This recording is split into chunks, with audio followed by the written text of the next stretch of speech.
আসসালামু আলাইকুম গাইজ নমস্কাৰ welcome to Abdul Mannan blog. মই আজি আহিছোঁ যোগীজান আৰু যোগীজান আহি এনেকুৱা এজন ব্যক্তিক লগ পাইছোঁ গোটেই অসমত পৰিচিত, অসমৰ ভিতৰত নাম্বাৰ 1 ৰষ্টাৰ ফান্নি ভিডিঅ' বনায় তেওঁ, আব্দুল ৱাহিদ নাম।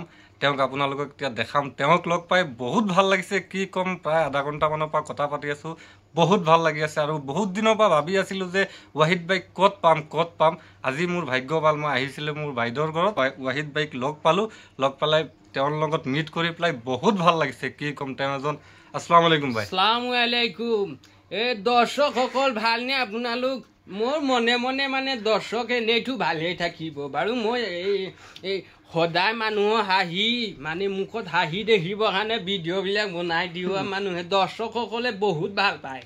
তেনেকুৱা মানে আজি আপোনাকো মই লগ পালোঁ, বহুত ভাল লাগিছে। আৰু মোৰ বহুত পুৰণা এজন ফলোৱাৰ, তেখেতৰ লগ পাই মানে মই হাঁহিয়ে মানে কি ক'ম বাৰু। দৰ্শকসকল আপোনালোকক কৈছোঁ, ভিডিঅ'টো পোৱাৰ আগতে প্ৰথম এটা শ্বেয়াৰ মাৰি দিব, যাতে গোটেই অসমৰ দৰ্শকসকলে দেখিব পাৰে যে তেখেত ইমানে ভাল ভাল বস্তু বা ধুনীয়া বস্তুবিলাক দেখুৱাই থাকে আপোনালোকে দেখি থাকে।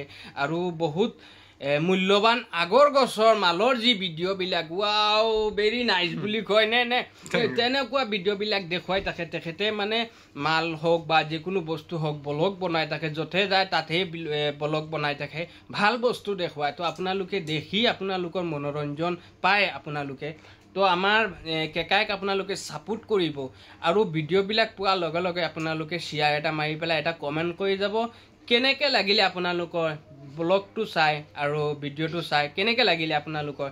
মনৰ যি আশা আছে আপোনালোকৰ, হয়তো সেইটো কামনা আপোনালোকৰ পূৰা হ'ব।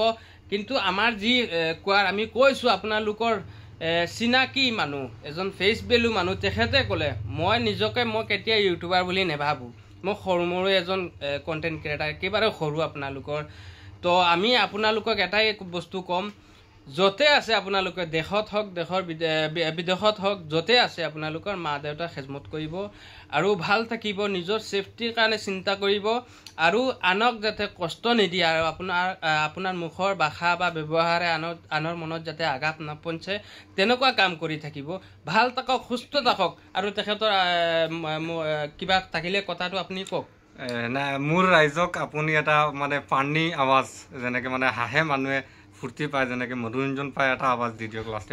আমার সিলটি ভাষার মাঝে একটা মাত আছে, হুন গো মাইয়া রে হুনতে নি, যেমনে কইল গো হুন এখান কথা, আমার বিয়াই নানি ও তো বাল্লা আমার ফুড়ি, মানে নতুন ফুড়ি বিয়া দিছুন, মানে নতুন দাম দর গড়।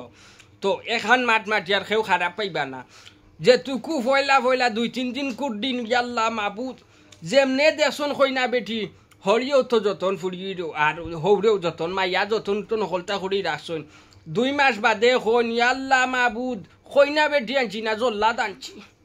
ও যে হয় নানি গড় বালা না দাইর বালা আর কোন জগত হরি বালা, তে আমরা তো কুসামারি মাতি ইটা তো আর একদম মানে সমাজত ধরিয়ে পাইছে, বুঝছো নানি। তো ওখানোর লাগি হইয়ার মাইসাচি হল হরি অকলর খেজমত করিও, হৌর হরির খেজমত করিও, ইটা তো দুয়া ভাইয়া যাইবাই আপনারা।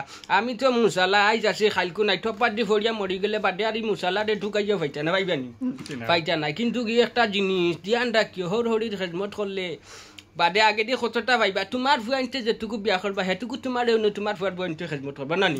তো দর্শক অকল বাল্লা মাতার কিতা মাটি দামের থাকি আর বাল্লা টুকাইয়া ভাইছি না, ও নাই মাতিছি, আপনারা শেয়ার করে দিবা, রিকোয়েস্ট হইল না কিতা।